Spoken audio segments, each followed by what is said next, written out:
are 22us Radio. 22us Radio is 22usmedia.com and 88.1 FM KKJZ HD3 Long Beach, Los Angeles.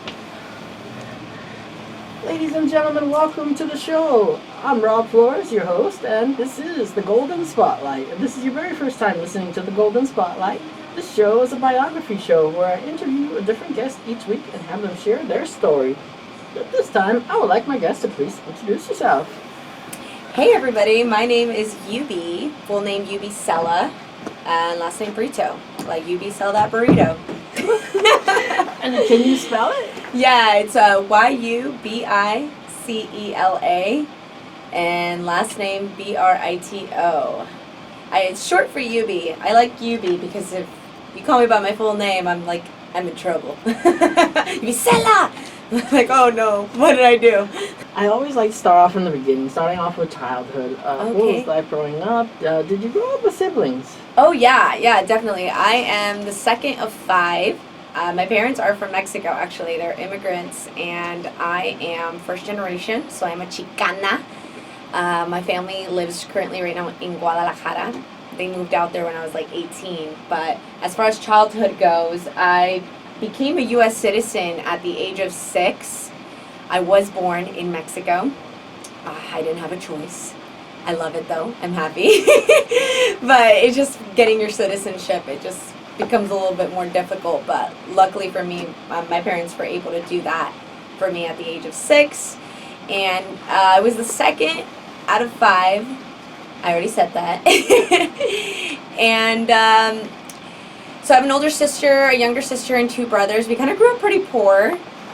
And then life got a little bit better when I turned 6 years old because my parents, I believe, are, I'd say, the definition of the American dream. You know, we're starting from nothing and working their way up. I mean, my parents literally came from nothing. I mean, they were so poor. They were in little pueblitos in Mexico, carrying water on top of their head, just definitely very, very, very poor because my dad was the second out of 15 kids on my grandma's side, and then my mom was the second out of 6 kids? Oh, my Lanta, yes, 6. So, a big family, let's just put it that way. Big family. But, yeah, we grew up in California, and then when I was 12, we moved out to Arizona, which I grew up, and I just moved out here to LA about 6 months ago, and it's been wild, yeah. So, elementary was when? Where? Elementary was in Corona Hills, by Riverside, California, and it's called Promenade Elementary. The hills are alive. I sing that song. Okay, no, I'm just kidding. What was elementary like? Elementary school? Oh man, it's such great memories. It's so different now. Sometimes I look at these kids in elementary school and I'm like, how different their life must be compared to the one I grew up in because, we played. There's no phones, no technology. I love to play, it's called handball. In recess, I'd chase boys for stealing my little flowers. In California, there's these little flowers that grow, and you can make bracelets out of them. Just running, playing, just being just free spirit child, Elementary school was really, really great. I did the spitballs. I did the Bloody Mary thing. Oh man, that thing still scares me. But, and it's great because I feel like 90s kids, man, I was born in 93, so I'm 26 years old, so I know there's a lot of 90s kids that which is crazy too, that we relate with the same type of games we played growing up. It's pretty awesome, how everything's so connected. So during elementary and stuff like that, what was the journey like for your parents, as far as when they did come here and stuff, as far as even the language barrier? Oh my God, like that? Yeah. I honestly have no idea because when you're young and you're poor, you don't know that you're poor.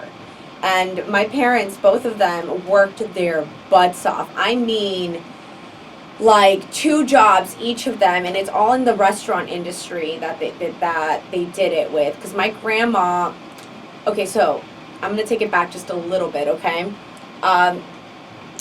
There was a time where in the pueblo, somebody came from the U.S. that had gone to the U.S. and came back with, say, $500, right? They were so poor, $500 to them at the time was like $5,000. You know, like people couldn't believe it, the opportunity that was in the United States. That my grandma, you know, bless her heart, had like 16 kids to take care of, but decided to leave her children and go with her older kids, who were all like 16, 15, 14 at the time, to the U.S. to go to work. And they were able to cross and go to work. And, you know, they came back after a little bit, because my dad came back to find a wife, because, you know, he didn't want to marry no white girl from the U.S. But my dad's like, we need to make sure they cook, they clean, and everything.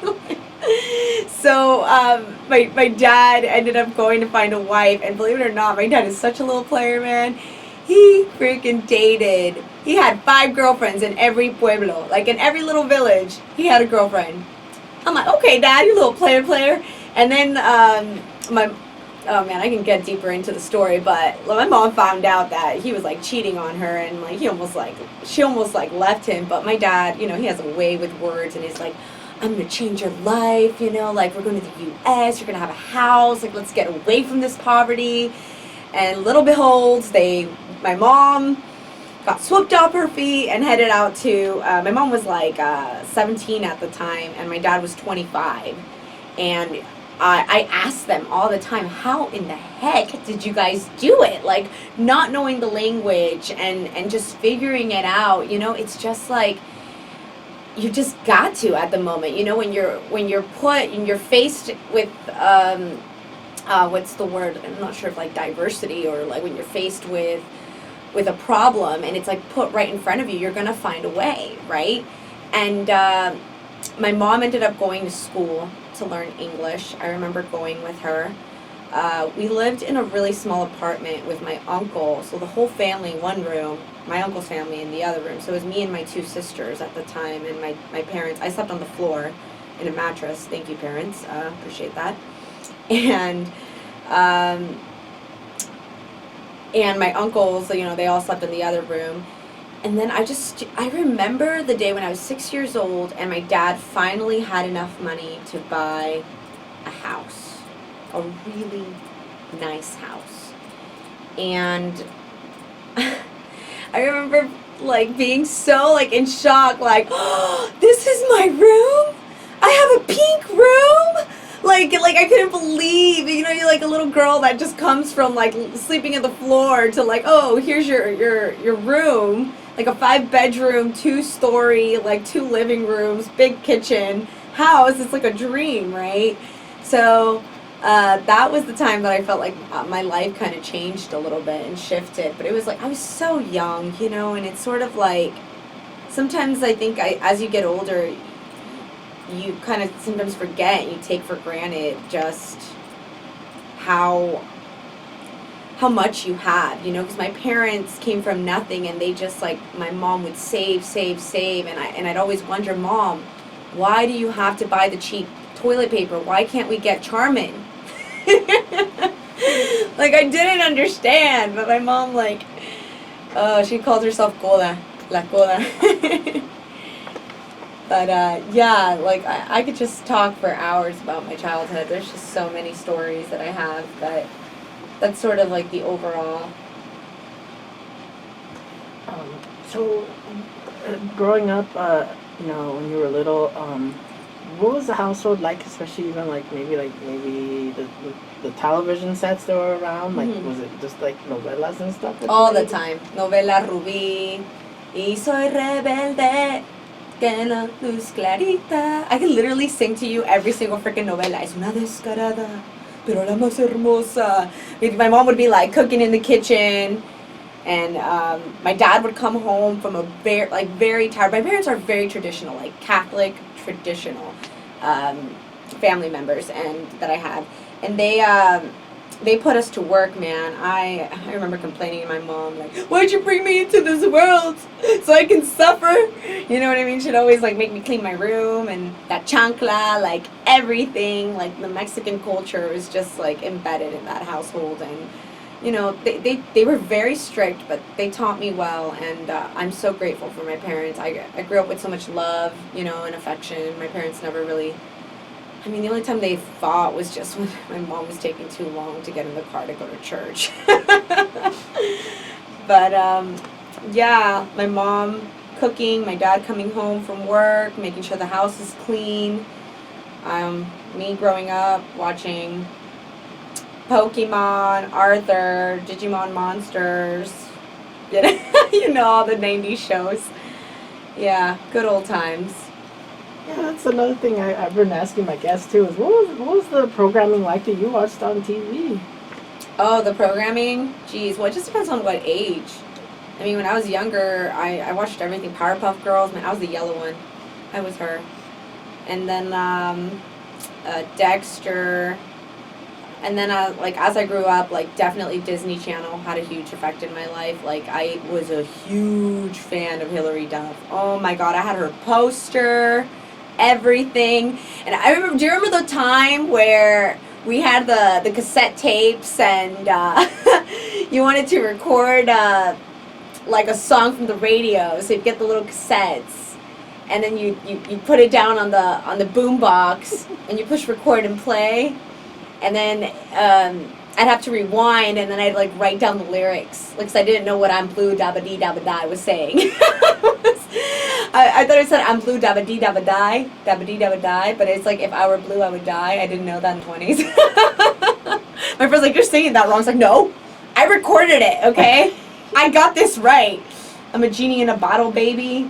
And you just asked me about TV shows, and I just took a turn to music, like, so quick.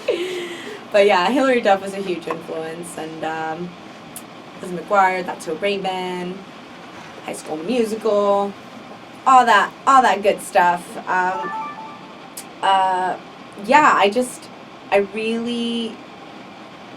I grew up with NSYNC, Backstreet Boys, kind of all the 90s stuff. And, you know, when you're a kid, man, you just, anything that's put right in front of you, you're going to take, right? I didn't start using a computer until 2004. My sister ended up winning the computer for perfect attendance in her school. And then when I got that computer, I thought that I would be able to teleport myself to Hilary Duff. Yeah, it didn't work. I was really sad. It teleported me to a place where they said SML or SNL, like what does it say when it's asking if you're like a female, male, like your age? The chat room. And I was like, oh my God, what is this? You can chat with strangers all around the world. Not good. But yeah, man, it was like just yesterday with all of that. So, what was it like also, like, you know, growing up with your siblings during elementary and, you know, your parents, like, as far as the language barrier is concerned and maybe, like, dealing with homeworks? Like, my dad, like, he came from Mexico and you know, I wasn't able to, like, ask him for help and stuff. How did you go about homework? My older sister was very, very smart. I never really liked school, to be honest with you. Like, I only passed and got A's and B's because my dad said if I got straight A's, he'd give me $100 every semester. And to me, like, I cared more about the grade than the actual learning. And honestly, that's something, if you told me, like, if you could go back in time and actually, like, change something, I would actually change the fact of, like, actually taking in the information that I was learning, not just, like, caring for the letter grade, but actually, like, really listening and learning to what was being taught at the time, because I'd be way smarter right now, and I'd stop saying like and like, you know. No, I mean, yeah, it's just, my parents helped me what they could, but there was always tutoring, you know. I stayed after school to ask for help. I kind of knew that I didn't have to, like, my parents were too busy, like, cooking and cleaning. Like, it was my older sister that really kind of helped me out when it came to that stuff, because she's like 2.5 years older than me, so, and she was the smart one. She's like the books in the family, so that's cool. So as you guys were growing up and stuff, like, you guys were in like similar grades? Like, no, she was 2 years ahead of me, so whenever she was like, say 5th grade, I was like 3rd or 2nd grade, you know? She was like 2 to 3 years ahead of me, so, and she cared about school. She's like the very serious one in the family. I'm the like crazy loca, like freaking, like the entertainer of the family. I'm a huge entertainer. Like, I love comedy. I love to make my family laugh. I'm silly. And my sister's very serious, and they'd always call her chocosa. Like, no seas chocosa, vete a saludar a tu tía. Like, go say hello to your aunt. Like, you know what I mean? Like, and I'd always be the one like, I love you, tía. I love you. Like the little people pleaser, just running around the family. Oh, ask Yubi, she'll do it, you know? So as you progressed to middle school, were there any changes, even as far as your interests? Middle school. Yeah, there was a huge change in middle school, because middle school is the time that I moved to Arizona. So I went from, I was so excited to go to the middle school in Riverside, because La Sierra. It's called La Sierra, man. I remember. It's crazy, because from Promenade, you transfer to La Sierra. La Sierra is a whole, it's just known as a middle school. Like, not even a high school. It's just middle school. And I just felt like, oh, man, I can't wait to be, like, a cool kid and go to the middle school in La Sierra. And then my parents were like, we're moving to Arizona. And it kind of, like, I was, like, excited, but at the same time super sad, because I was saying goodbye to all my friends that I knew. And I was starting new. And moving to Arizona, I didn't know anybody, and it was like a scary time for me. I still remember what I wore for the first day of 6th grade, man. I wore like, oh man, I thought, you know, when you're young, you just think you're so cute and you're so cool. You look back at those pictures and be like, what was I thinking? You know? Your ego is like so high back then, and I'm like, oh my god, I was looking like a little doofus. But yeah, I mean, I was a little nerd growing up. I wasn't the popular, but I also wasn't the loner. You know what I mean? I was like right in the middle. So, yeah, the transition was a little difficult, because I came from nothing, but I'm an extrovert, so I just learned to fit in where I could. Yeah. We'll be right back after this first break. Broadcasting from California State University, Long Beach, this is KKJZ FM HD3, Long Beach, Los Angeles, and 22westmedia.com. Woo! Yeah. Yeah. So once again, as our training says, we introduce ourselves right after saying that. So once again, I'm Rob Flores, your host, and this is my guest. What's up? What's going on, everybody? My name's Yubi, like you be listening in. You be tripping with the trays. You be giving us 5 stars. You already know. I swear I'm the same person. And also, you know, as we're continuing, you were talking about middle school. What other changes happened during middle school? Oh, dude, middle school is so, I feel so old. I'm old. I'm turning 27 this year, and I think how I'm going to celebrate is with Ben and Jerry, chilling in my couch, crying, watching How to Get Young, that movie. You know which one I'm talking about? How to be 25 again or something with the Zac Efron. Oh yeah. Yeah. Yeah. I'm over here like praying that technology will do something to our faces for the youth. I'm sorry. I know what you're thinking. I'm 40. I'm old. You're fine, Yubi. No, it's fine. Age is something that like really, when I think about, kind of like freaks me out, because when you're young, like in middle school, like you think you're gonna live forever. Like that song is your jam. I'm gonna live forever. But then I think you start getting a little bit more depressed after like 25. You're like, oh dang, this is not gonna. I gotta like get a job and like get a career and a house, a job. So I think it's just that. But yeah, middle school was great. I have such beautiful memories from middle school. Great friends.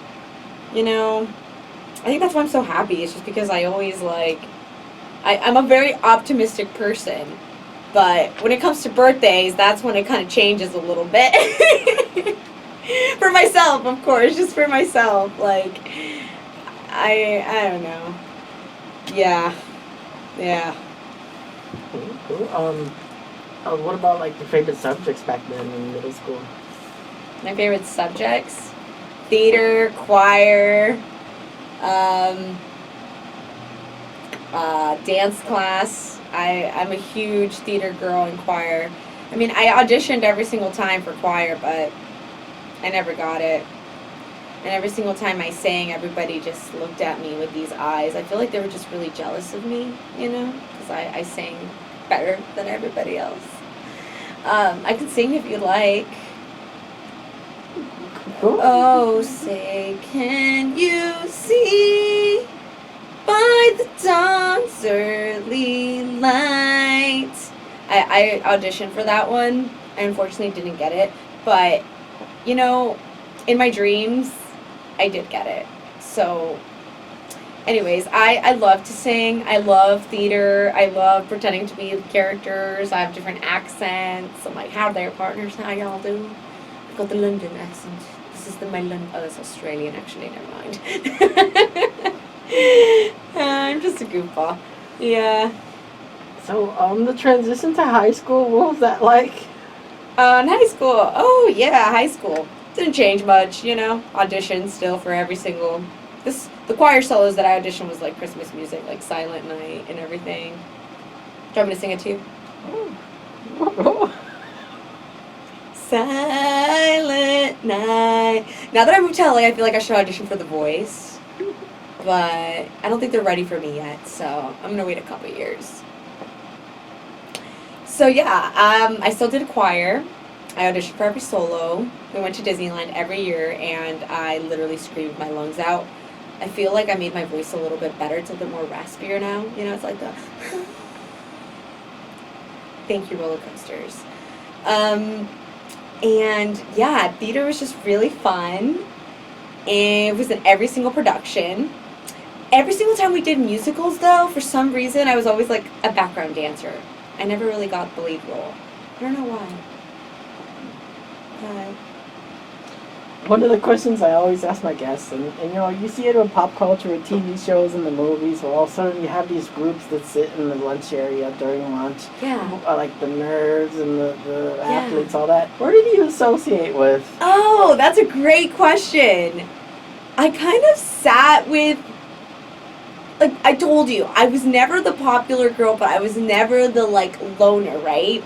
So I had a group of, like, 4 girlfriends that we all hung out together. And it started with 2 of us, and then we included one of us in our group, and then another one in our group. And with time, it just became, like, the 5 girls. And we just would sit around campus and just have lunch, and it'd be, like, between us girls. But there was many times where during lunch, I'd look for the loners. I know. Isn't that so crazy? I'd go to the library and I'd just like get my lunch and sit down next to somebody who's by themselves, and I'd just smile and just start talking like a lot to them. They didn't really talk back to me, but I always just smiled and tried to like befriend them, you know?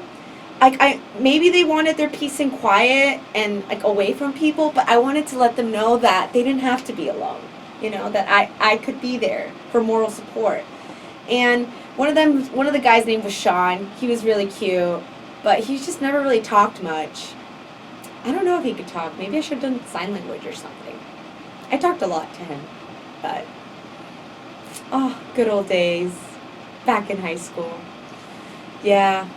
I have a soft spot for like, you know, people. Like I don't know. I'm an extrovert. You know, what can I say? So did you get involved in any of the activities, like maybe like the dances or elections and stuff like that during high school? I mean, I tried student government, but I was just a part of the the representative board. You know, I was kind of like the cheerleader for Stigo, and yeah, I was very involved in that. I did cross country, I did theater. Goodness gracious, I'm so happy I was actually really involved back in the day with everybody, because I think that's where the experience comes from. You know, I just yeah, I was very involved, and good old days, man. I don't know what to say. If I start talking names, you know, my 10-year reunion's coming up. You know, I don't want to say anything here that it might be like, ooh, you know, like, because I don't want to get in trouble. 10-year reunion. Oh my god, I can't believe it's gonna be 10 years. I graduated 2011. Oh my god, I'm old. What was senior year like for you? I can't believe it's been 10 years. Okay, it's gonna be fine. Do you have tissue? Okay, it's fine. Thank you. Thank you so much. Senior year was, oh man, it was so great. I snuck out for the first time from my place. Remember I told you, Catholic family, very traditional. Oh yeah. My ankles crack when I try to tippy toe. So like the middle of the night, I had to like crawl to get out.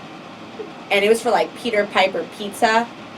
It was like this pizza place in Arizona where the whole senior class like ends up sleeping over at the Peter Piper Pizza. And my mom would never let me do sleepovers, like ever, ever, ever. So senior year was the year that I snuck out for the very first time. And let me tell you, it was totally worth it because I had a blast. It was everybody from my class, you know. I kind of like tried singing to them too at Peter Piper Pizza, but like they all would like change the subject and tell me to go away a little bit, but it's okay, you know, it's fine. I had great memories. Did you get in trouble though after? Or? Oh no, I made it back. So what you do, okay, people, I know, maybe some of y'all are still living with your parents, okay, so let me tell you, this is how you do it. The middle of the night when they're about to go to sleep, you open the garage just a tad bit, open it enough where you can roll out, you know, just don't wear any white, because that's not going to look good. You roll out and just make sure that your ankles don't crack. You'll be good in that department. You just crawl out, put a little pillow in your bed, and boom shakalaka, you out. You can sneak out, you know. Yeah, those days, man. I couldn't wait for my freedom. I was like, I can't wait to have my own job. Can't wait to have my own place. And then when I was like 18, and I finally had my own job, and I finally had my own place, I didn't realize how difficult it was, and I started crying. Like, Mom, wait, I'm just kidding. Can I live with you? It's hard. Life is hard, man. But, I mean, you get your freedom. You know, you can sleep over wherever you want. So, So as senior year wrapped up, and yeah. People usually ask themselves, what's next? What happened after high school? I went to ASU, Arizona State University. I didn't want to go to ASU. I wanted to join the Air Force, you know, and actually I wanted to join the Navy, but then they told me that the Navy, like, is a little sketchy for women, you know, because you're in a boat with men and you're just like, I don't want to do that. So, and I get seasick too. I don't really like fish. Actually, I love fish, but I like calamari. But anyways, I have ADHD a little bit sometimes, so I kind of go off topic. But I didn't end up going to the Navy. I tried doing the Air Force, and I didn't pass. I thought an AK-47 was a plane. Apparently, it's not. So, yeah, Air Force didn't happen. But you know what? I said to myself, I'm not going to give up. I'm going to go to ASU, and I'm going to do ROTC. So I did ROTC, and I did ROTC, and I hated it. I couldn't stand still, man. I was just like, they made me do the whole thing like this, the salute, and I would laugh a little bit, you know. they couldn't take me seriously, and I was just like, you know what, maybe this isn't for me. I decided, I got my degree, like I started getting my degree in film school. When I originally wanted theater, but everybody's like, no, you don't need, like, theater's such a waste of money, like, just go to LA. And I'm like, well, I want to go to LA, but it costs money, and I don't have a car, and I just, like, I never really wanted to go to school, but I felt like I went to school because I had to go to school, because that's what everybody did, you know? It's like I just had to follow the bandwagon like everybody else. And after 2 years of doing film school, everybody would tell me it's a waste of time, like change your degree. I ended up changing it to business. But it took me 6 years to graduate, and I would take classes on like dance, hip hop, theater, film. Like I didn't know what I wanted to do. I was just all over the place, and it's sort of like, I don't know. And I just decided finally, you know what? I'm gonna just, to be safe, do Plan B, and to be safe, do Plan B. I'm gonna get my degree in business. So that's what I did. I graduated business, and then I decided to put my degree under my bed to collect dust and move to LA to pursue acting. So yeah. We'll be right back after this second break. There's another break? You mentioned, you went to university. I was wondering also, did you get to partake in, like, clubs and stuff like that over there? At ASU? Honestly, I wish I would have done more at ASU. I was never in a sorority because I heard you have to pay for your friends. And I was like, I ain't doing that. I'm not going to be paying for friends. I'm going to just go make some. And then I tried to sing to people, and they just ran away. I'll stop with the singing thing. It's ridiculous now. But at ASU, I participated a lot, like, in the film stuff. But I never committed myself to one thing specifically, right? I tried the Air Force, didn't really commit. I did the film school, didn't really commit. I mean, I took the classes and everything like that, but it just wasn't, like, I wasn't, like, fully involved in the community of film. And I don't know why that is, to be honest with you, like, looking back, why it was like that. You know, it might be because of distance as well, like, depending if you're, like, if you live close to campus, you could really participate a lot more. But also when you live a little bit further away, it could be a little bit harder because of traffic, or because, you know, it's just very difficult to just get around. But ASU, man, it's starting to be a blur now, which is really sad. I feel like my memory, because I'm turning 27, is shifting a little bit. But I wasn't in choir, I'll tell you that. And I did get involved in a lot of theater stuff, though. I was in a couple plays, which was really fun. I was a big thespian. I've always been a thespian. I always will be. But that was yeah. ASU, 6 years, man. Went to 3 different community colleges and the big university, you know. Went to Mesa, Scottsdale. I think those were the only 2. Yeah, that's it. So for the 3 community colleges, was it because, like, they each had, like, a different program that you liked? Oh, no. The first year, I wanted to do the whole college experience, and I went to ASU to just feel it out, did the dorm life. And then after a year of doing that, I saw my bill, and I nearly fainted. And I was like, oh, my Lanta, like, I still have, like, 4 more years of this. So I decided to do my prereqs at community college to save some money, which I should have done in the beginning, but I was just my ego and, you know, my older sister and everybody telling me, like, oh, you have to experience the whole college feel, whatever. But I should have just gone to community college instead to save some money. But yeah, I ended up taking 2 years to go to community college, and then I came back to ASU for 2 more years. So it was like 1 year ASU, 2 years, 2 different community colleges, and then, yeah. I ended up graduating with so many, like, credits that I didn't even need or didn't even apply to my degree because my focus was just so off. Honestly, I wish I would have just moved to LA and just like pursued acting and just, and it's just, you feel it in your gut and your heart that you just want to like be on stage or entertain or, it's just like you got to follow that gut. You got to follow like what you feel is right. But like if I had a love for business and economics and, geography and all that fun stuff, then, I would have definitely enjoyed school a little bit more, but I didn't. I like to call this the timeline, and it's pretty much asking my guests to, pretty much list the jobs they have leading up to where they are today. Oh my God. Hostess, server, car wash attendant, the server, hostess, server. No, I've literally worked my whole life in the restaurant industry. Like, I worked Red Robin, Ruby Tuesdays, Claim Jumper, Stand-Up Live Comedy Club, Jazz Club, literally just corporate restaurants, and it remains. It's just like the easiest job to make fast cash, and it's easy, and I actually really enjoy waiting tables. I know a lot of people like don't like it. What I don't like is like the side work and everything. I mean, who does?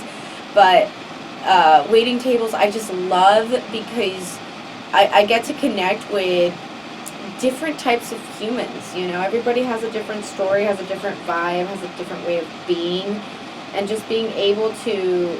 I'm an actress, so it's like I kind of really put on like a different hat every single time that I wait on a specific customer.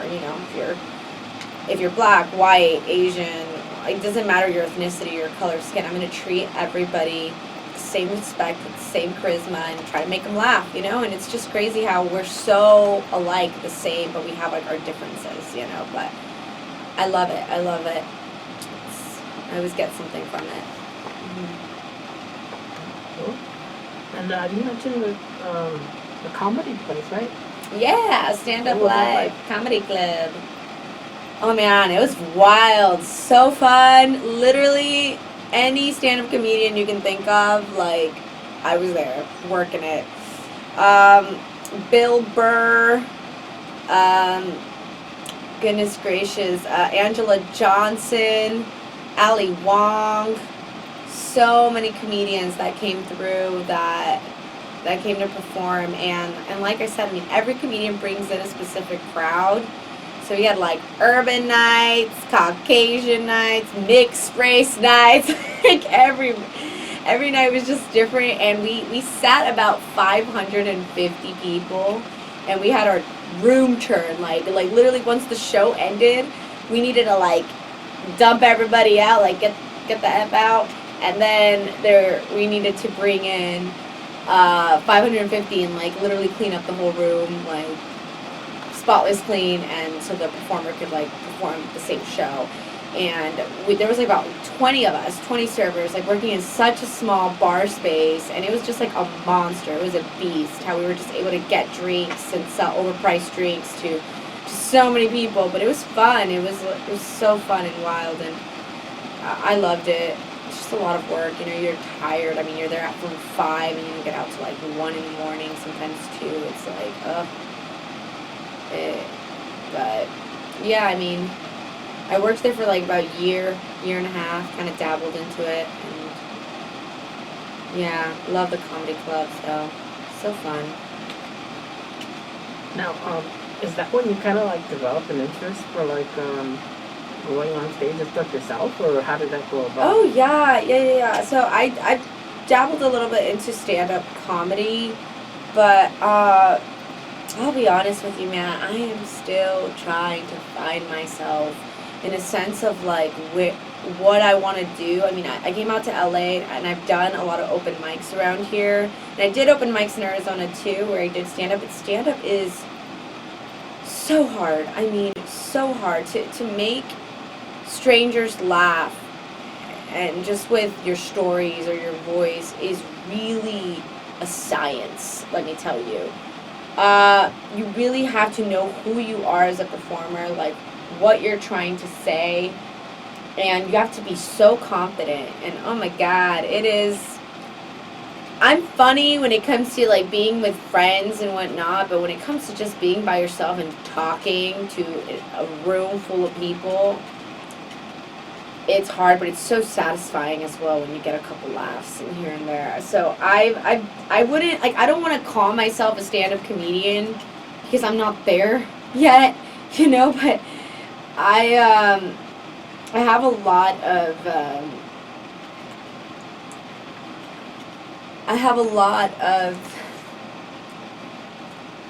things that I want to do. So there's the acting portion here that I'm working on here in LA, where I got an agent. I'm auditioning for commercials, but I want to start auditioning for TV shows and everything like that. And I'm taking classes. I'm going to the groundlings. I'm really making an effort to figure out where I fit. And I'm still trying to figure out my voice and what I'm trying to say and what really matters to me and what's going on in the world and how to connect with more people. So it's just a work in progress, you know? It's like, with my comedy, I'm really good at playing like the dumb person. Like, I pretend to be dumb, but it's to make people laugh, which I could be really good at, like playing specific characters, like specific type. You know, like the whole AK-47 being a plane. Like, I was totally kidding with that. And then when I told my friends that I thought Boston was in London because I thought that's where Paul Revere said the British are coming. You know, it's just part of like a character that I have, like of the dumb Yubi, you know. But it's fun. It's just fun to make people laugh and create characters. And I'm working on types. I'm working on that, and it's a process, yeah. But I'm definitely an entertainer, somewhere in there. Yeah. So I have a two-part question that I always ask my guests, and the first part is, where do you see yourself after retirement?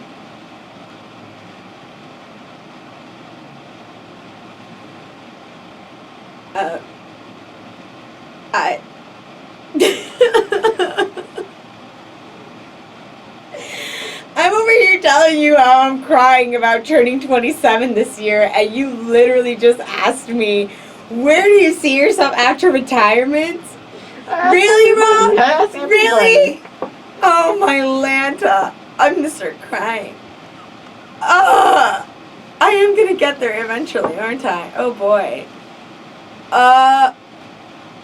Definitely, hopefully not on the side of the freeway asking for money. Hopefully not.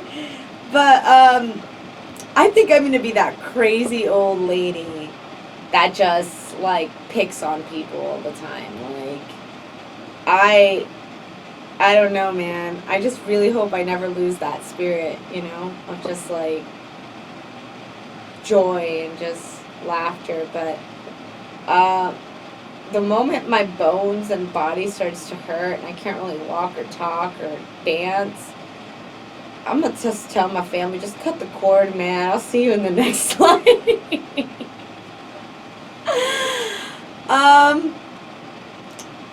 Honestly, I love being around a lot of people. I'm at a time in my life where, like, I'm ready to work. I'm ready for all of that. But I feel like when you hit retirement, I'm probably going to want some peace and quiet.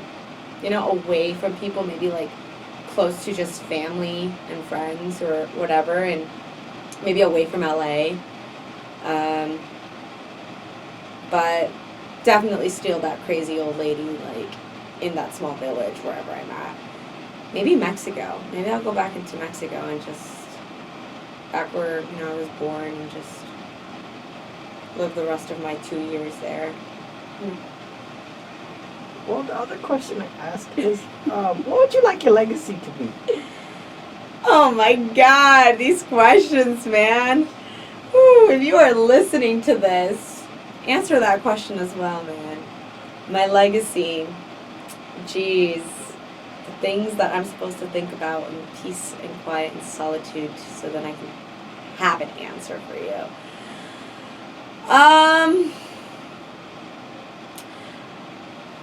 I definitely want to inspire people to be themselves, and I guess I want to be known as that, like, crazy girl that just kind of, like, spoke her mind, but, like, was super weird and probably thought that I was on drugs, but I wasn't. Okay, maybe that's not the legacy that I want to leave.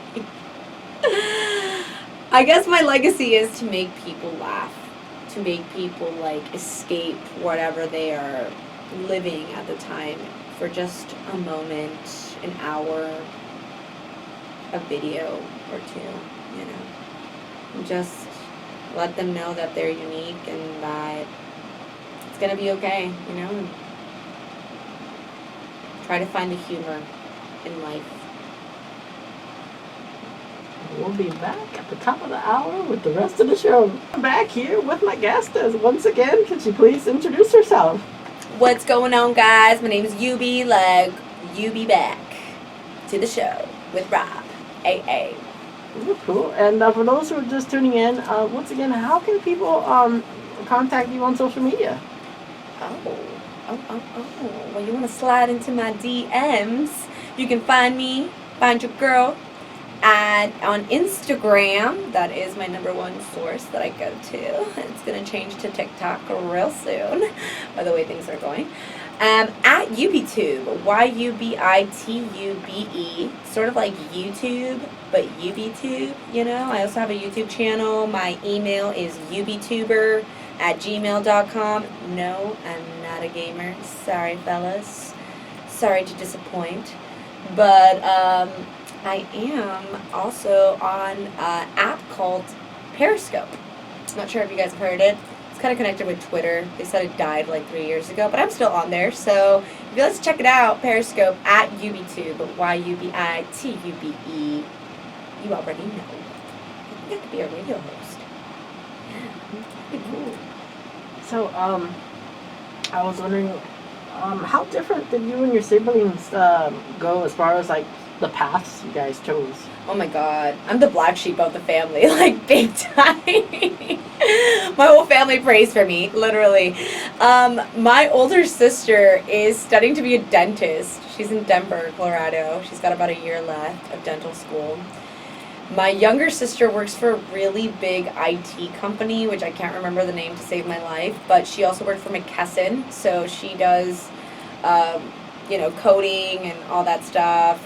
And then I have 2 younger brothers who live in Mexico, and they have a Mexican band. They're like hardcore, like, what do you know what that instrument's called? The one that goes like this, the accordion? The accordion. Yeah, they play the accordion, and they got like their band. They got music videos, and they are just incredible little human beings, just taking over Mexico over there, and they're on radio, and they're like little famous kids. And I'm in LA, you know, just hitting up some open mics, you know, and taking some acting classes, and trying to get a theatrical agent, hopefully, and a manager, you know, and some cash flow and some food, you know.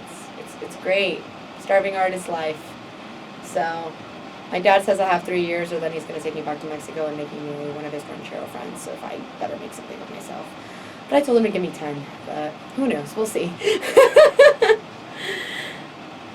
So, how, when you chose your degree that you wanted, like, Yeah. well, how did you reach the decision? Like, was it that you like went to like a career counselor and they gave you like one of those surveys that generates, this might what you might want to do? Oh my god, every survey that I've done has told me that I need to be a teacher that works with kids, an artist, an actress, anything involved in service, community, like anything. Zumba instructor, I got that, bicyclist instructor, just very high energy. Okay, kids, let's go. Yeah, so that's kind of like where I fell as far as I don't know if you guys know about the signs, but I'm sanguine, phlegmatic, maybe like 90% sanguine, big extrovert, people person, definitely not very good with confrontation or dealing with conflict. I don't really like to lead when it comes to very difficult decisions, I guess, per se, like in a group setting. So yeah, I guess I'm more of a follower than a leader, but I'm kind of like known like to be like the cheerleader of whatever. And yeah, so when I picked my degree, I chose business because, well, I guess I read a lot of articles that said you're never going to get anything with film school, and I guess I just didn't really believe in myself and think that I could really do something with it. And you know, now that I moved to LA, I don't regret anything, but there's like times where I do wish that I would have like, you know, made my decision to move out here sooner. But I do believe that everything happens for a reason. So I'm happy to be where I am right now, though. Yeah. When did you start? You know, like, I mean, you've always been outgoing and like talkative and stuff, but when did you get to the point where you decided to be on camera? Oh man, always wanted to be on camera. Probably 14.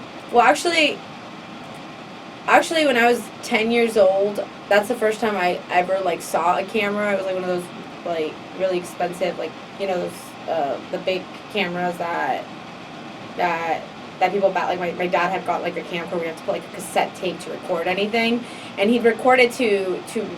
My dad was so proud of his new house that he wanted to show the house to his family members in Mexico. Like, look what I've done. Like, look at this beautiful home that I have for my family, and he wanted to show it off.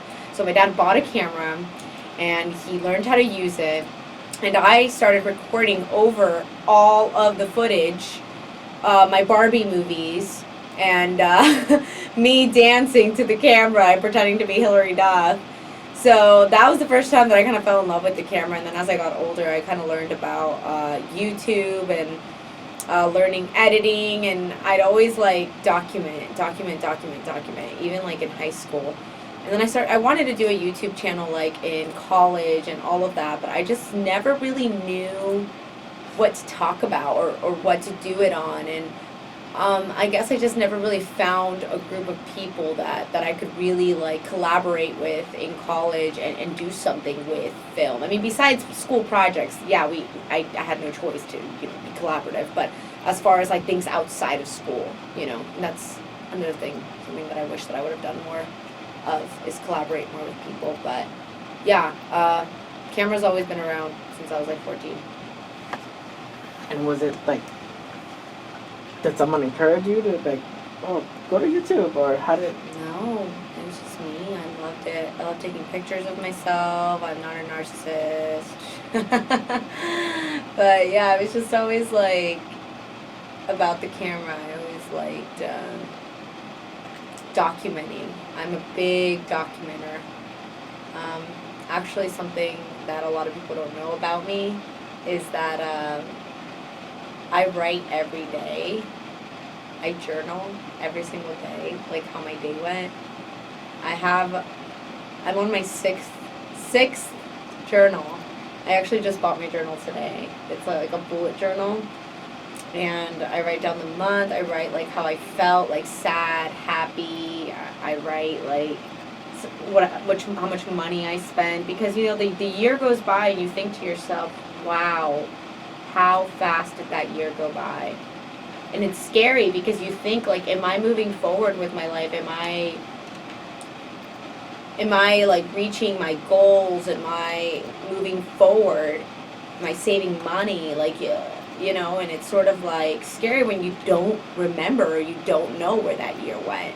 So in 2019, I decided for my New Year's resolution, to journal every single day and write about my day. Like, even if it's like today I woke up and ate a burrito and didn't wash the dishes, my roommates hate me. You know, like whether it's something like that or something deep, like where I feel really sad or like really like dive into my emotions. And it's very therapeutical for me to be able to and to be honest with you, I actually don't even read back like my entries. Like I haven't really I don't go back to my journals and actually like read them like from start to finish. I never do that.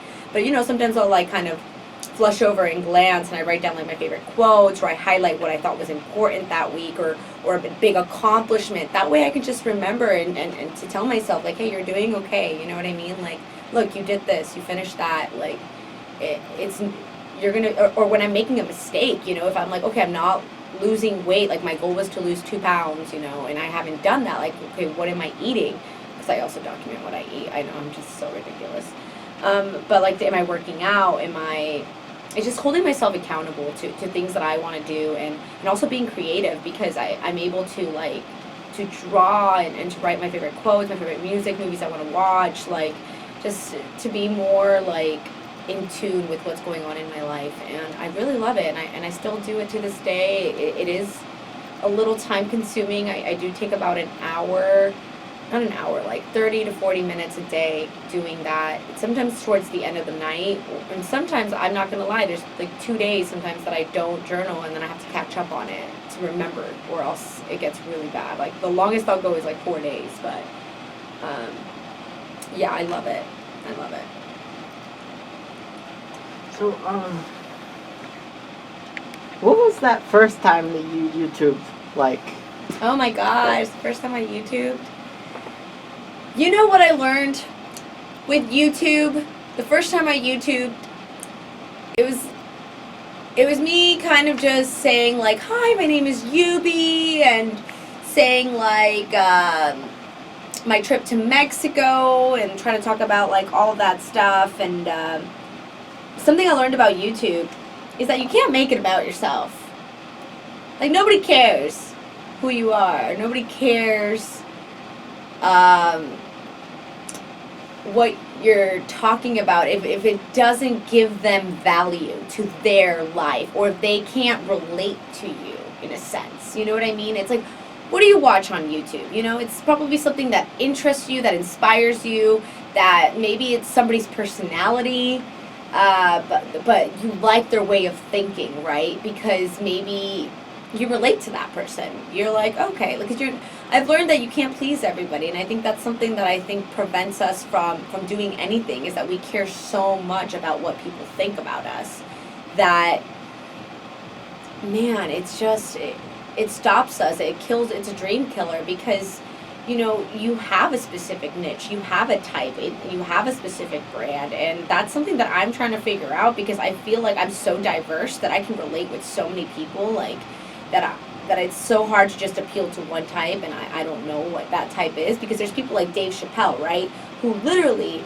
can appeal to so many people, like all ethnicities, everybody like loves him, but then there's specific people who don't like him, that are just like, like, he's not my style, and that's okay, you know what I mean? But it's just like, you gotta be you, and I think by being yourself and finding what interests you without thinking, what are others gonna think about me thinking this way, you know, because that's the moment you think like that, that's when you're just, forget about it, like you're not, you just have to be yourself, you know. And I think that's where I'm most myself, is Periscope, because Periscope is a live streaming app where I just kind of talk about my day, you know, crack some jokes here and there, but I'm like really myself on there. And, you know, I catch myself sometimes when I'm not myself, trying to be something I'm not, and it just doesn't work in my favor, you know. But with YouTube, I really haven't found that feel of being authentic and being truly myself, and talking about subjects that matter. So that's something that I'm still working on, and I have fun YouTube videos on there, like little vlogs and things like that, but nothing that's like, oh my god, this is like a million viewed video, like, no, nothing like that. Going back to the journaling thing, and Yeah. I find it so interesting, because, you know, when you think of that, you think that it's only like maybe like in television shows or in the movies. So it's interesting to meet someone that really does do that, you know. Yeah.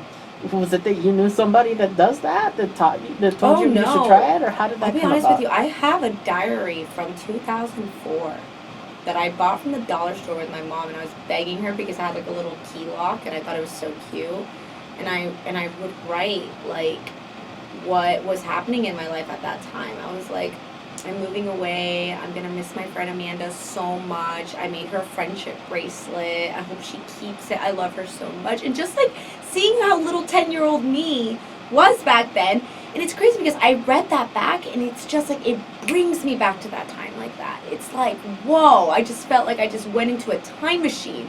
That if I didn't have that little journal, that little diary, I would have completely forgot those memories. But for some reason, writing and going back after like 10 years, you're just like, whoa, like how I've grown, how I've changed, you know? And just being able to document that, because I mean, I documented, like I told you, I filmed a lot in high school. I recorded over the family videos and everything and did my Barbie movies. But guess what? All of that footage is gone.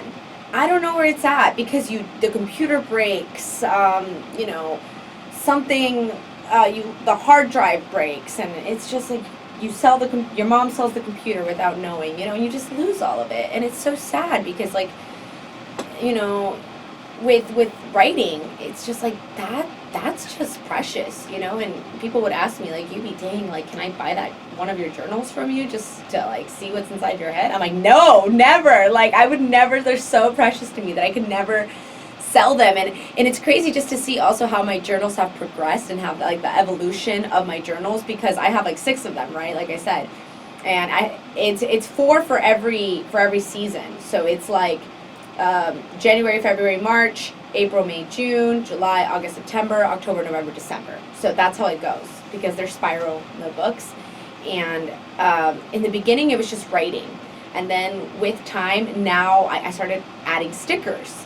And then after adding stickers, I'm like, you know what? I have so many pictures on my phone that, like, I forget about these pictures on my phone, that I find, like, I bought this printer where you pick 8 photos and it prints 8 photos in one, so they're smaller photos. And then I cut them out, and then I put them, I just put them as stickers on my journal. So then, like, now there's like stickers and pictures of the day. So that's why, like, right now I told you, let's take a picture so I can put it in my journal, so I can like write about it later tonight and be like, oh, it was such a great experience, you know. And I remember this moment. So, and this is definitely a highlight in my month, I'd say, about being here. I'm so happy to be here. Thank you so much, Rob, for having me. Appreciate you. Well, you know, the time goes by so fast, and I remember, you know, like I said before during the break, I once had a guest that totally got nervous and just like totally bailed out because they forgot it was live. I couldn't believe that. That breaks my heart that you literally had a guest over. They're like, wait, this is live? Okay, I forgot a journal. Yeah, I'm never coming back. Like, wow, that's crazy. Like, who does that? It's just like so unprofessional. I was actually talking to Rob, and I told him, I was like, Rob, like, because he emailed me, and he said, like, he found me through, like, a hashtag on Instagram, like, of, like, actress or LA, and I didn't know who Rob was, and I was like, okay, this guy's messaging me to come be in a radio show at a university in Long Beach, didn't have a picture, I'm like, this is a scam, I'm not gonna go. And, like, I decided, you know, to look you up, and I found the proof in the pudding, and I'm like, dude, no, I committed. I said yes to Rob a month ago that I was going to be in this radio show, and I am going to come, because I decided, because it gives you a bad rep. I mean, especially, like, somebody like me with my name being so unique, is the fact that, like, you know, you can't burn any bridges around here in LA, like, at all. So when I'm a committer, you know, like, I commit to something and I say I'm going to be there, I'm going to be there. You know what I mean? So I always want to look good as far as that goes when I say that I'll show up, because it's just, especially if you're expecting a guest, you know, you work really hard to find people for the show. So you want to make sure that, you know, you're not by yourself here tonight talking like, hi, I'm Rob. My guest didn't show up today. Frickin' Yubi, go follow her and send her hate mail. I'm just kidding. Don't do that. You find your own Google. Please don't Google me. Okay, thanks. We'll be back after this quick break. Woot woot. Yubi selling burritos. Sorry, I'll stop. Yubi. My name is Yubi. Yubi. Your girl Yubi. So, you know, you were mentioning how, you know, your siblings, you know, took a different path than you did and stuff, and documenting, you know, life in general and journals. I was wondering, what was your family's reactions when you started, YouTubing, and have they watched your material? Oh yeah, they do. My parents are very supportive. Although they just like, in their minds, they're just like, get a job as a baker, be a teacher, buy a house, have kids. They just want me to be okay. I think that's just like their biggest thing, and they want me to be taken care of. They want me to get married and have kids and all that stuff. They're just very traditional, but they're very supportive, and they see some of my YouTube videos and they just laugh, they smile. They're very proud, They just want me to keep going, and like my dad says, ponte las pilas, échale ganas, put your batteries on, like, do your best.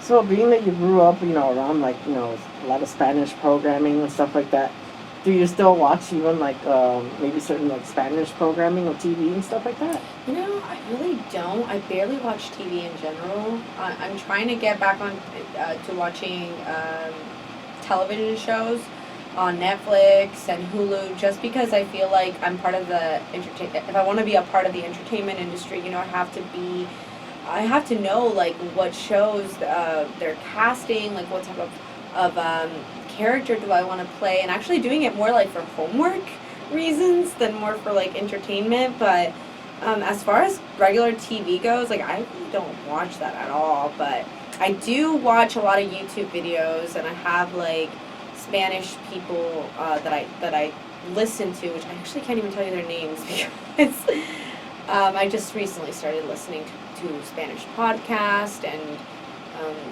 just browsing and listening to. I watch a lot of YouTube, and I've been listening to a lot of Audible books, and this is not sponsored by Audible, by the way, but if they'd like to give us a call, absolutely, we'll take you. And I listen to as well a lot of podcasts, yeah, so it's always fun. No TV.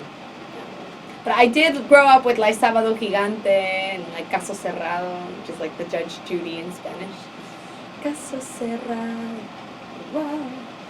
Do you watch SNL? Oh my gosh. I'll be honest with you, I watch some episodes whenever like they're like really good, because like you hear about the ones that are really good. But I don't, because Saturday nights I usually wait tables. So at night I'm usually working. So but I think it is on like Netflix now or something, or Hulu, where you can just like play back any of those. But I probably should be watching more SNL. But I really like the old school SNL stuff. I mean, the stuff now is good too as well, but it's just like the way times have changed, like back then it's just very like different. I don't know, I really enjoy the humor from early 2000s and the 90s, that stuff's really good, even the 80s. Yeah. So growing up, like as you started doing YouTube and all that, and as each of these social media sites started, emerging, like MySpace, Facebook, and all that stuff, like, yeah. How early on did you know you had to like use it probably to like get your name out there and stuff? So MySpace, I was addicted to it. Growing up, I kind of like started learning how to code, so I wanted my profile to be like the best. With like when you click on it, it has like a feeling when you see it, like the music plays, you can see my picture, my top 8. Like I was all about MySpace. And then Facebook came out. I hated Facebook in the beginning, but then because everybody just joined that bandwagon, I just felt like I had to. I don't even remember how I made that shift, but I eventually did. And then MySpace was just obsolete without even realizing it. And yeah, I mean, I was just like in high school. I didn't really know anything. Like YouTube had just started coming out, but I didn't really think anything of it, of like posting videos. And even in high school, I didn't really post on YouTube because I didn't really know how to edit and all that stuff, about editing software. And then in college, I finally started learning how to do it, but like nobody really taught me. I never could really figure out like what niche or what brand I wanted to pursue on YouTube, that I just never really like followed through with it. So I never really grew it. But I don't know, and to this day, like, I kind of, like, do YouTube just for fun, just for my own enjoyment. I mean, I recently went to Europe, and I blogged, and I vlogged, so I'm actually putting that together this week, and I'm going to be posting that about just, like, my adventures in Europe, but I don't have a video of, like, how to, or, like, I mean, I did do one in Spanish, but I didn't do really well. I was like, how to do makeup. It's because, like, everything I do just ends up becoming, like, a comedy skit, you know? It's like, you can't really take me seriously. It's so bad. But I need to find something where, like, okay, it's time to take me seriously in this, you know? But everybody, I'm still just figuring it out, but, yeah. How about those YouTube? I guess that's one of the things now that's, like, on the rise is where they're, like, I guess talking about life, but they're maybe like eating a certain fast food restaurant stuff. Like they're eating at home with their friends and they're just like hanging out. Did you ever do anything like that or thought about doing something like that too? With a group of people? No, well, just in general. Even if it's just you like eating some kind of foods. It's kind of like a review, I guess, or something like that. Yeah, I guess you're right. I can possibly start like reviewing things like that. I mean, I think I do that a lot on Periscope. On Periscope, the live streaming app, I mean, I just go. I mean, I'm like, hey guys, today I'm gonna teach you how to make some banana bread. And then I teach you, and then I realize that the egg is boiled because it's my roommate's boiled egg, and I'm like, oh, that's not gonna work for the cooking, and then I almost burned down the house. I mean, there's been episodes that happen, and everybody comes along for the joyride of me cooking, which is fantastic. Don't take any advice on my cooking skills. It's I do a lot of that stuff like live on Periscope, but I do want to translate that eventually to YouTube and kind of grow with that. But yeah, I'm still trying to figure it out. Yeah. So I always like to say that you never know who can be listening, and chances are there is a particular audience member that there is something about the guest that I had this week on the show that, they're really interested in this particular guest. It could be anything from like maybe, their life story. It could be the degrees they pursued or what it is that they do currently. Yeah. And they want to know like how they can, follow in their footsteps and get to where they are. Yeah. What tips do you have? Yeah, that's a good one. Okay, so I don't know what I want to do still. Like, I don't have my life figured out. And I'm sure there's a lot of people listening who probably feel in the same boat. I packed what I had and whatever I could fit in my car, and I had no idea what I was doing. I didn't know where I was going to stay. I didn't really know anybody in LA, and I decided to take that leap of faith and go.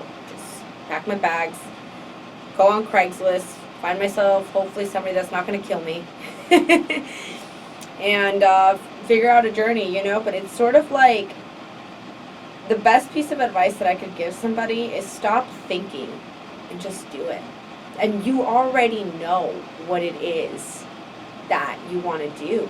And it's sort of like, I think something that I'm working on changing this year is the fact that I can't do it alone. I can't do it alone. And I've been trying to do it alone for 26 years, and it's sort of like I cannot anymore. You need to find a group of people of like-minded individuals that will help you in your journey, or you can also help them. It's sort of like helping others and being a part of a community and growing with that and taking risks and saying, like, if you want to be a filmmaker, stop waiting for somebody to give you a call or to find you. You just have to start putting work out there, and before you know it, like, your phone will start ringing. You know what I mean? And that advice is something that I need to give to myself, because I have so many great ideas, I have so many characters, I have like this big personality that I just sometimes I get depressed because I feel like I have so much to give, and I have like this heart, and I just have it in a bottle, and I'm not sharing it with anybody, and I'm just like, oh my god, like, I'm wasting like my time. Like, like, what do you want your legacy to be? You know, that's where that question comes in, and it's like, oh my gosh, I'm scared to go out there. I'm scared to succeed, and it's like fear that holds us back most of the time. But when you decide, and you just like decided, like, nope, this is what I'm gonna do, and you just take action, just like a baby step. I mean, if you want to draw, just like pick up that pencil and just start drawing. If you want to play an instrument, like, just play that first key. You know what I mean? It just starts with the beginning. And I think everything will just fall into place, and also like surround yourself with people that like go to places where you can meet with people, and maybe try to talk to somebody new every day, because you never know what that somebody can lead you to. Like, maybe they're not into what you're into, and they're like, but you know what, I have a friend that I think would like be so good for you to work with. And that friend, you never know, you just end up opening up a business together, you end up working together in a movie, like, you never know. So taking chances and just really just following your gut and taking action. We'll be right back after this break. On 22smedia.com, we are 22S Radio, and I'm your host, Rob Flores, and welcome to the Golden Spotlight. And my guest here. Hey guys, it's Yubi. What's going on? If you're still there, hi. Be back. So, you know, time goes by quickly, and you know, as I said before, radio just goes by so fast, and I know, you know, that's why it's so important to live in the present. Yeah, and I was just wondering, I always find it interesting, when I try to reach out to a guest. Obviously, it's usually my first time meeting my guests at the same time when I have them on the show. But when I try to outreach, I'll still be like starstruck when I see that they have like a big following and stuff like that. And I'm sure everybody, when they'll look up who you are, when they've seen the episode, they'll be like, how many followers does she have? She has so many. God, and yeah, so the big question will be like, so how does someone get to grow their fan base? Jeez, thank you so much. I appreciate that. Yeah, I mean, Instagram came out, I've had it since like it came out, like literally probably 2012, 2013, like a long time ago, which is like 8 years. And I guess it just comes with time, I guess. A little bit of YouTube, Periscope, and friends from high school. Also, whenever I like see somebody that I feel like I connect with, I reach out, I send a message, or I give them a couple likes, and just try to follow other actors. Like right now I'm trying to like branch in the sense of like make sure that I like start connecting with Latina actresses on Instagram, and just like really supporting community, and like anybody from LA that are artists. I think it's just important to also have a presence on there, because it's a great means of communication, but also be able to balance it out in a sense of like making sure that I'm not like comparing myself to other people, because everybody has their own unique path. And I honestly, it's just numbers. Like, I really don't see anything like it. I could have 100K, you know what I mean, Instagram followers, and I'd still be very like humble about it. I don't know. I think it's having like authentic followers that really support you in what you do and who you are as a person. That's valuable, because it's just, I think community is like what's more important, and how I can connect and inspire those. And on my Instagram, I do a lot of like stories. I prefer stories. Like, my feed is literally just nothing but selfies. I haven't found a way to add value to my photos with like maybe better captions or whatnot. But I'm just like very like blah when it comes to that. So on my stories, I you could really see like who I am. I always post like me dancing in the car, of course, red lights, because one time I did a green light and this guy was not happy about it. So I was like, okay. But I dance. I'm a goofball. Like, I'll put pictures of me, stories of me like singing. Those are the best. Gotta tune in for those. And dancing, working out, just trying to crack a smile whoever's watching. So it's kind of what I do. But yeah, I mean, I feel like Instagram's so overrated though. It's like it's got its pros and cons. How about for YouTube? Like, how do you get so many subscribers? I'll be honest with you, I have actually some hardcore fans. One specifically, Jonathan, I'm going to give him a shout out. He actually has been following my work from like Periscope for like a long time, and he went out and he just like would vouch for me and have people like try to spread the word on YouTube to have people follow me on there. But honestly, I really want to get followers like authentically, in a sense of like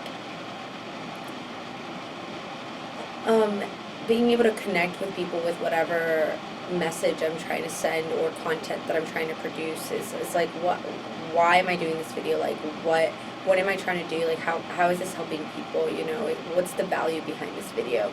And just asking more of those questions, because you know, a lot of the times it's just me being a goofball a lot of the times, but that only serves so much, especially like if you want to grow. You really have to have value behind what you're trying to do or say. Like, it better be like really funny, or it should be like I don't know, like what stories do I want to say, I guess is what I'm trying to say, is like what story behind it.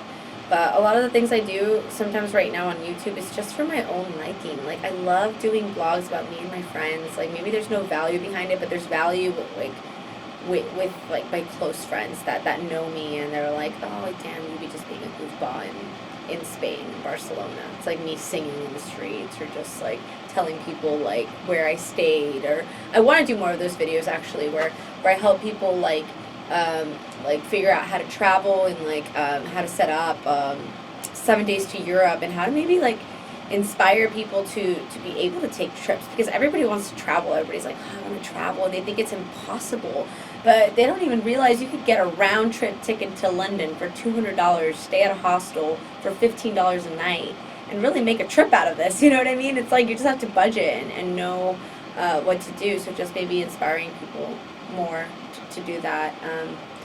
But yeah. We have 3 minutes, but I was wondering, I'm sure people are also wondering, like, obviously when it came to like editing and stuff, like how did you learn certain stuff? Like, let's say for example, like when you put emojis on the screen, where you're like, oh, look at this, and all of a sudden something pops up on the side and all that. How did you get to all that? Yeah, honestly, it's very simple. When I buy a computer, I buy it on Craigslist, and I just make sure it came with the editing software, Final Cut Pro.